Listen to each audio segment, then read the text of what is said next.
Welcome students.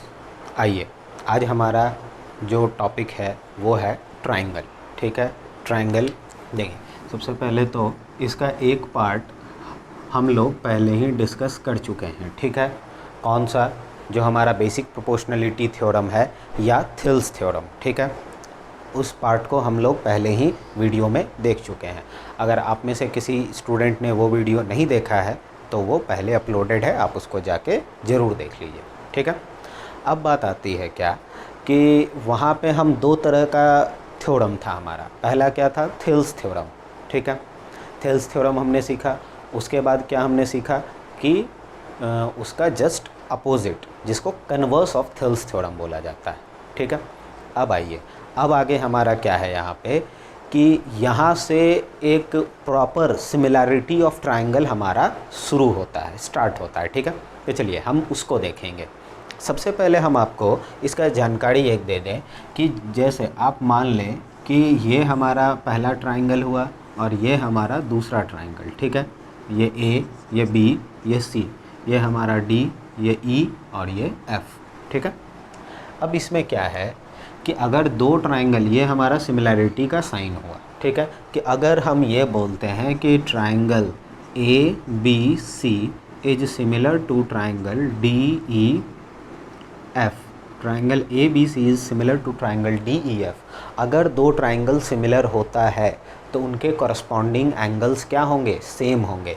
मतलब क्या कि ये एंगल इस एंगल के बराबर, angle A equal to angle D, फिर क्या होगा? Angle B equal to angle E, angle B equal to angle E, फिर angle C equal to angle F, angle C is equal to angle F. समझ में आई बात? ये हमारा angle के रिगार्डिंग हुआ। अब साइड्स के रिगार्डिंग क्या आएगा? तो ये बोला जाता है कि when two triangles are similar to each other then their corresponding sides are proportional. उनका जो कॉरस्पॉन्डिंग साइड है वो क्या होगा? प्रोपोर्शनल होगा। मतलब क्या? देखिए, मान लेते हैं ये ट्रायंगल और ये ट्रायंगल, इसका प्रोपोर्शनल का मतलब होता है, हमेशा याद रखिए कि रेशियो बराबर होना। तो कॉरस्पॉन्डिंग साइड का रेशियो बराबर होगा। मतलब A B by D E, आपको क्या लिखना होगा? A B by D E, ये कॉरस्पॉन्डिंग साइड्स का रेशियो हुआ। फिर इधर B C by E F, B C by E F, और इधर A C by D F, A C by D F. तो ये सारा रेशियो आपस में क्या हो जाएगा? इक्वल हो जाएगा। समझ में आई बात? हो जाएगा। चलिए अब आगे बढ़ते हैं। तो इस तरीके से हमारा दो ट्रायंगल क्या हुआ? एक दूसरे के सिमिलर हो गया। याद रखिएगा, दो ट्रायंगल के सिमिलर होने का ये हमारा दो सबसे बेसिक कंडीशन है। ठीक है, इसी के बाद जैसे ट्रायंगल सिमिलर करने के लिए आगे थ्योरम आएगा। ठीक है, जिसमें सबसे पहला थ्योरम आता है हमारा क्या? Angle angle angle similarity. उसको हम डिस्कस करते हैं। ठीक है, देखिए यहाँ पे हमारा पहला इसमें थ्योरम क्या आता है? Angle angle angle similarity, angle angle angle similarity, और आप इसको बोल सकते हैं एंगल एंगल सिमिलैरिटी। ठीक है, समझ में आई बात? एक बार फिर से हम आपको रिवाइज करा दें, याद दिला दें कि दो ट्रायंगल अगर सिमिलर होगा तो उसका कॉरस्पॉन्डिंग एंगल इक्वल होगा और कॉरस्पॉन्डिंग साइड का रेशियो क्या होगा? आपस में बराबर होगा। ठीक है, अब चलिए यहाँ पे क्या है कि एंगल एंगल एंगल सिमिलैरिटी। ठीक है, इसका मतलब क्या होता है? दरअसल अगर आपको ये थ्योरम आप चाहें तो आर एस अग्रवाल बुक में भी है, आर डी शर्मा में भी है, एन सी आर टी में भी है, आप जहाँ चाहें वहाँ देख सकते हैं। ठीक है, मेरे पास अभी आर एस अग्रवाल बुक है तो हम ज़रा इसको आपको पढ़ दे रहे हैं। क्या बोलता है?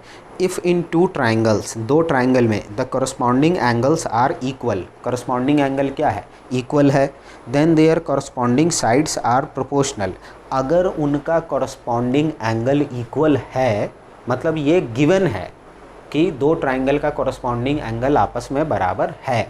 ठीक है, तब उसका कॉरस्पॉन्डिंग साइड्स भी क्या होगा? प्रोपोर्शनल होगा। मतलब कॉरस्पॉन्डिंग साइड का जो रेशियो होगा वो आपस में क्या होगा? इक्वल होगा, बराबर होगा।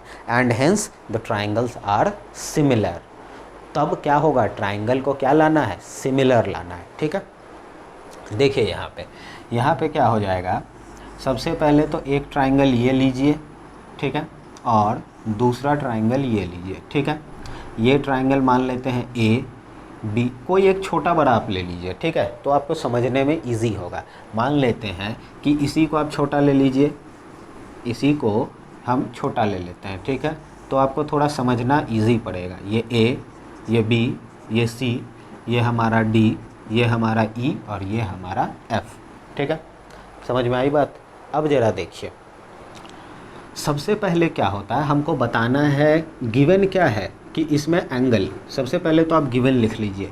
यहाँ गिवन क्या है कि angle A equal to angle D, फिर angle B equal to angle E और angle C equal to angle F. समझ में आई बात? अब ज़रा देखिए, अब क्या है कि हमको लाना क्या है, अब हमको कॉरस्पॉन्डिंग साइड का रेशियो बराबर लाना होगा और तब दोनों ट्राइंगल क्या होगा, सिमिलर। मतलब टू प्रूव क्या करना है, A B by D E is equal to B C by E F is equal to A C by D F. समझ में आई बात? ये हमारा होगा, ये हमको लाना है, ठीक है। अब ज़रा देखिए तो हम कैसे करेंगे। सबसे पहले आपको इसमें एक कंस्ट्रक्शन बनता है। कंस्ट्रक्शन क्या बनेगा, ज़रा देखिए। ए बी के बराबर लेंथ हम यहाँ कट कर लेंगे। डी मान लेते हैं ये छोटा है तो मान लेते हैं यहाँ तक आ रहा है, ठीक है, यहाँ तक हमारा डी तो है ही, A B C D E F, इसको जी मान लेते हैं, ठीक है। अब देखिए, और ए सी यहाँ लिखते हैं क्या, कट डी जी किसके बराबर, ए बी के बराबर, और इधर A B C D E F G और इधर एच मान लीजिए, ठीक है। तो ये जो डी एच होगा वो किसके बराबर होगा, ए सी के बराबर, इज़ इक्वल टू ए सी। ये याद रखिए, ये हमारा किसका पार्ट हुआ, कंस्ट्रक्शन का पार्ट हुआ, ठीक है। अब ज़रा देखिए, इसको हम यहाँ से यहाँ तक मिला देते हैं, ठीक है। याद रखिएगा ए बी और डी जी बराबर है, फिर ए सी और डी एच आपस में क्या है, इक्वल। तो अब ये ट्राइंगल और ये छोटा वाला ट्राइंगल को हम कॉन्ग्रुएंट करेंगे। कैसे, देखिए यहाँ लिखते हैं, in triangle A B C and triangle D G H, ठीक है। ये दोनों ट्राइंगल में हम क्या करने जा रहे हैं, इन दोनों को कॉन्ग्रुएंट करेंगे। देखिए सबसे पहले क्या बोलेंगे, ये और ये साइड बराबर है, क्या होगा, A B equal to D G, फिर angle A equal to angle D था ना दिया हुआ, और A C equal to D H, A C equal to D H. तो देखिए साइड एंगल साइड, ऐसे ऐसे दोनों ट्राइंगल क्या हो जाएगा, कॉन्ग्रुएंट। लिखेंगे triangle A B C is congruent to triangle कौन सा, D G H, reason by S A S congruency, ठीक है, ये एस ए एस कॉन्ग्रुएंसी। अब जब ये दोनों ट्राइंगल कॉन्ग्रुएंट हो गया तो सोचिए एंगल बी किसके बराबर होगा, तब एंगल बी किसके बराबर, angle G, angle B is equal to angle G by C P C T होगा ना, सी पी सी टी से बराबर होगा। अब देखिए शुरू में एंगल बी किसके बराबर था, क्या गिवन था, एंगल बी किसके बराबर है, एंगल ई के, याद है ये गिवन था। तो दोनों का LHS बराबर है तो दोनों का RHS बराबर करिए, मतलब angle G is equal to angle E, ठीक है। अब यहाँ पे इधर हम बनाते हैं।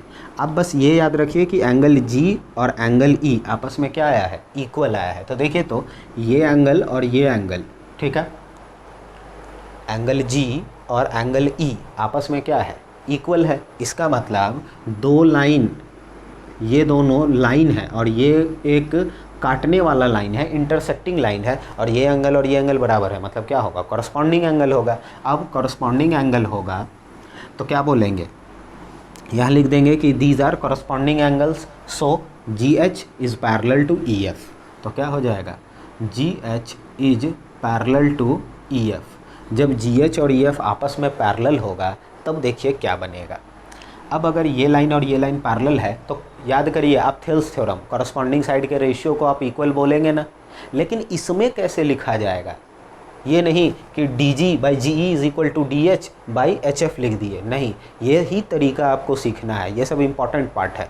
कैसे लिखेंगे, देखिए जब ये पैरेलल हो गया तो ऐसे लिखेंगे D G by D E, क्या लिखेंगे हम यहाँ, D G by D E is equal to D H by D F, D H by D F. दरअसल ये कोरोलरी से निकल के आया है, हम आपको बताए होंगे, ठीक है। चलिए अब देखिए ये हो गया हमारा। अब इसके बाद क्या करते हैं, डी किसके बराबर लिए थे, याद है डी किसके बराबर, ए बी, तो यहाँ A B by D E, ठीक है। और डी एच के बराबर कौन था, ए सी, तो यहाँ क्या हो जाएगा, ए सी बाई डी एफ, हो जाएगा ना। समझ में आया ये बात। अब देखिए तो आपका ये part A B by D E is equal to A C by D F, ये आया ना। ये कैसे आया था, जब आप ये और ये क्या किए थे, दो पार्ट कट किए थे, मतलब इधर और इधर वाला लेंथ इधर और इधर कट किए।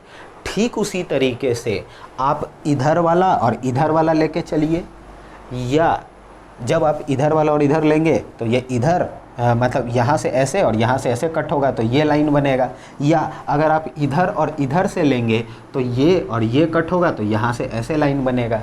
समझ में आई बात। तब फिर हमारा क्या आएगा, देखिए एक बात हम आपको बताते हैं, जब आप ये और ये लिए तो A B by D E is equal to A C by D F, ठीक है। फिर से अगर मान लेते हैं आप ए बी इधर इसको और इसको लेते हैं तो क्या आएगा, बी ए बोलिए या A B by D E is equal to B C by E F आएगा। इसी तरीके से इसको बोला जाता है क्या, सिमिलरली। अगर आप उतना नहीं बनाना चाहते हैं तो इसको आप लिख लीजिए क्या, सिमिलरली, क्या, A B by D E is equal to B C by E F, A B by D E is equal to A C by D F. समझ में आई बात। ये होगा सॉल्यूशन, ठीक है। अब जब यहाँ तक हम आ गए तो इसको आप इक्वेशन नंबर 1 दे दीजिए और इसको इक्वेशन नंबर 2 दे दीजिए, है ना। अब यहाँ लिखिए क्या, फ्रॉम 1 एंड 2, 1 और 2 से क्या होगा, देखिए ये इसके बराबर और ये इसके बराबर, इसका मतलब तीनों आपस में बराबर है ना। देखिए हम को यहाँ क्या लाना है, तीनों आपस में बराबर लाना है ना। देखिए आ गया ना। तो यहाँ आप ऐसे लिखिए, क्या होगा, A B by D E is equal to A C by D F is equal to, sorry यहाँ कुछ गलत लिखा है, ये बी सी होगा, B C by E F होगा स्टूडेंट्स, यहाँ बी होगा, is equal to B C by D F, ठीक है। सॉरी